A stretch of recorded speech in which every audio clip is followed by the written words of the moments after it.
ಮೊದಲು ಪೂಜೆ ಮಾಡ್ತಕ್ಕಂಥದ್ದು ಗಣೇಶನಿಗೆ.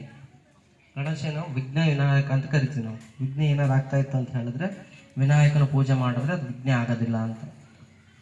ಸೊ ತಗೊಳ್ತಾ ಇರ್ರಿ, ಗಮನ ಇಡ್ರಿ. ನಾನು ಹೇಳ್ತಕ್ಕಂಥ ವಾಯ್ಸ್ನ ಕೇಳ್ತಾ ಇರಿ, ನನ್ನ ವಾಯ್ಸ್ನ ಕೇಳ್ತಾ ಇರಿ ಅಷ್ಟೇ. ಕಣ್ಣು ತೆಗಿಬಾರ್ದು, ಕಣ್ಣು ಮುಚ್ಚಬೇಕಲ್ರು. ಕಣ್ಣು ಮುಚ್ಚಿರಲ್ರ, ಕಣ್ಣು ತೆಗಿಬಾರ್ದು. ವಿನಾಯಕನಿಗೆ ನಮಸ್ಕಾರ ಮಾಡ್ತಾ ಒಂದು ವಿನಾಯಕನ ಮಂತ್ರ ಹೇಳೋಣ. ನಿಧಾನ ಕೊಸರು ತಗೊಳ್ರಿ, ನಿಧಾನ ಕೊಸರು ಬಿಡ್ರಿ. ಸೌಂಡ್ ಬರುವ ಕೊಸರುಗಳು, ಹೊಸರು ತಗೊಳ್ದು, ಹೊಸರು ಬಿಡ್ರಿ. ನಿಧಾನ ಕೊಸರು ಬಿಡ್ರಿ. Inhale, exhale. ವಕ್ರತುಂಡ ಮಹಾಕಾಯ ಸೂರ್ಯ. ನಾನು ಹೇಳ್ತೀನಿ, ನೀವು ಹೇಳ್ಬೇಡ್ರಿ. ವಕ್ರತುಂಡ ಮಹಾಕಾಯ ಸೂರ್ಯಕೋಟಿ ಸಮಪ್ರಭಾ ನಿರ್ವಿಘ್ನಂ ಕುರು ಮೇ ದೇವ ಸರ್ವಕಾಲೇಶು ಸರ್ವದಾ. ಇದು ಗಣೇಶನ ಮಂತ್ರ.